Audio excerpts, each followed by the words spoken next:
Hello everyone. Time for another Wednesday rambling.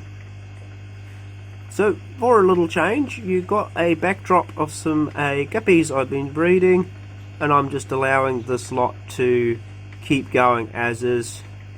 Let the fry grow up, and I'll start harvesting them to sell off to the local hobbyists. So I hope you guys enjoy watching these guppies while I do the Wednesday ramble. Now, this week's ramble, and what is on my mind, is oddly enough going to be a little bit of last week. When we were discussing the issues with keeping betters in small tanks, I got thinking a little bit more. And to me, why is it you read through forums, Facebooks, and you get people asking questions about tank recommendations, and we still see the old rule, 1 inch per gallon? I love that saying, and I enjoy using it on the forums to argue with people. So, bear with me as I do a quick rundown on an example, so you can see where I'm going, and see if you can get what would bug me. We have a 10-gallon tank, and it's 1 inch per gallon. I have a 10-inch pleco. 1, animal cruelty. 2, not a very good ecosystem for him, or her, sorry. 3, that's retarded. So, why is it some of these ideas keep getting constantly regurgitated and pushed around? And why do we always see such tiny, small tanks for sale? Now, I know some people will not always be able to have a tank that they could have in their place that is massive. Like, let's just say I've got a 100-gallon tank and an 83-gallon tank. They're decent sizes, and not everyone can have that. Well, okay, let's look at it.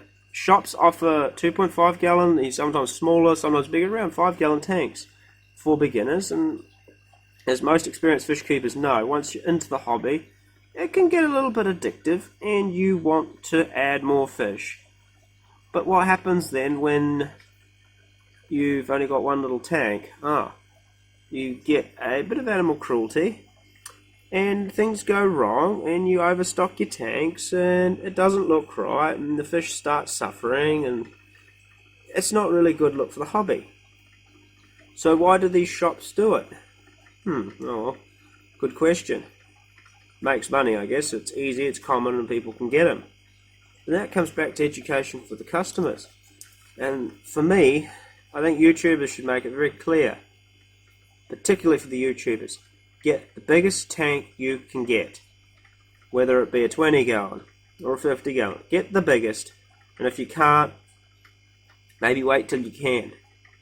Or maybe set up a small tank and go for smaller things like some shrimp. In New Zealand, it's not very easy to do shrimp, unless you go marine or keep the natives. Or maybe some small planted system that has no fish. But don't put a fish in a situation where it's not going to have a good, healthy lifestyle. Fish do not come from little tiny systems where they've only got a couple of gallons. So realistically, we need big, proper ecosystems for them. Make it work the best we can. And then in turn, we can enjoy a good hobby and hope, like anything, it won't get taken away from us. So, I'm not going to go any further on this ramble. I just felt I needed to bring a bit more closure, a little bit more talk, a couple more points. That one, YouTubers need to be clear and concise to people that bigger the tank, the better for the system, better for the fish, better for the hobby. We really don't need to be buying these little tiny tanks. Actually, maybe I should set up a nice little better display with a proper sized tank, so people can see one that's done the way I think it should be done. If you like that idea, put it in the comments below. And really, to sum up, our fish's welfare is much more important to us. So, that is this Wednesday's ramble over. As always, put your ideas and comments in below. I'm enjoying the feedback I'm getting from this, so thank you all for that. Big thumbs up for everyone for your input. So I'm going to keep going with these Wednesday ramblings. Happy fish keeping, everyone. Max Fishroom out.